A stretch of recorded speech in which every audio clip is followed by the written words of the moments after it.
Hello my YouTube family, కొత్తగా ఎవరైనా చూస్తున్నట్లయితే ప్లీజ్ సబ్స్క్రైబ్ చేయండి. వీడియోస్ నచ్చితే లైక్ చేయండి. ఫర్దర్గా ఎలాంటి వీడియోస్ కావాలో కామెంట్లో పోస్ట్ చేయండి. టుడే స్పెషల్ వచ్చేసి మునగాకు పచ్చడి. ఇవాళ మనం ఆరోగ్యానికి ఎంతో మేలు చేసే మునగాకు పచ్చడి తయారీ చూద్దాం. మునగాకులో విటమిన్ ఏ ఉంటుంది కాబట్టి ఇది ఐస్కి చాలా మంచిది. ఐరన్ డెఫిషియన్సీ ఉన్న వాళ్ళు ఇది తింటే చాలా బెటర్గా ఉంటుంది. అండ్ కాల్షియం అండ్ మెగ్నీషియం పటిష్టంగా ఉంటుంది కాబట్టి బోన్స్కి చాలా మంచిది. బ్రెయిన్ కాన్సన్ట్రేషన్ పెరుగుతుంది. ఫైబర్ ఉంటుంది కాబట్టి డైజెషన్ ఈజీగా ఉంటుంది. డయాబెటిక్ వారికి షుగర్, బీపీని కంట్రోల్ చేసేలా చూస్తుంది. సకల ధాతువుల పరిపుష్టికి ఇది ఒక ఆయుధం. ముందుగా ప్యాన్లో టేబుల్ స్పూన్ ఆయిల్ వేసుకొని తాజా మునగాకు కూర వేసి బాగా వేయించుకుంటున్నాను. పొడిగా అయ్యాక ఒక ప్లేట్లోకి ట్రాన్స్ఫర్ చేసుకుంటున్నా. అదే ప్యాన్లో పచ్చిమిర్చి వేసుకొని కొంచెం వేగినాక ప్లేట్లోకి అయితే తీసుకున్నా. నెక్స్ట్ అదే ప్యాన్లో ఆయిల్ వేసి నేను పల్లీలు ఇంకా జీలకర్ర, నువ్వులు అయితే వేయించుకుంటున్నాను. ఇవే కాకుండా ధనియాలు, చింతపండు కూడా వేయించుకోవాలి.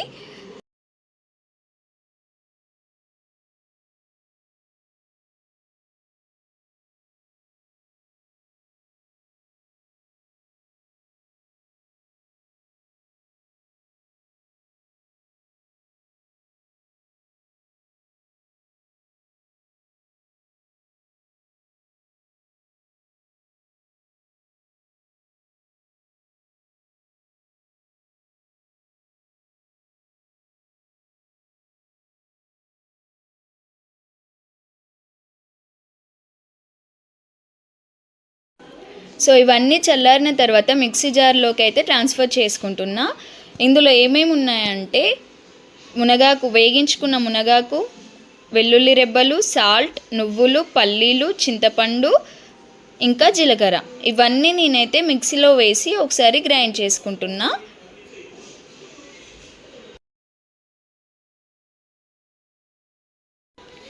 ఇప్పుడు తాలింపు కోసం ప్యాన్లో కొద్దిగా ఆయిల్ పోసి ఆవాలు, జీలకర్ర, మినుములు, పోపు దినుసులు ఇవన్నీ వేగాక అడిషనల్గా కరివేపాకు ఇంకా మనము పసుపు వేసి అయితే తాలింపులాగా చేసుకోవాలి. ఇలా తాలింపు వేసుకున్నాక దీంట్లోనే మనము గ్రైండ్ చేసుకున్న పచ్చడిని మనము యాడ్ చేయాలి. స్టవ్ ఆఫ్ చేసుకున్నాక ఇది మొత్తాన్ని బాగా మిక్స్ చేయాలి. ఇంతే, చాలా ఆరోగ్యకరమైన రుచికరమైన మునగాకు కూర పచ్చడి రెడీ అయిపోతుంది. చూశారు కదా ఎంత కలర్ఫుల్గా ఉందో, చాలా టేస్టీ. చిన్నపిల్లలు కూడా చాలా ఇష్టంగా తింటారు. సో వేడి అన్నంలో వర్షం పడుతుంటే కొద్దిగా నెయ్యి కలుపుకొని తింటుంటే ఆహా, అసలు ఆ మజానే వేరు.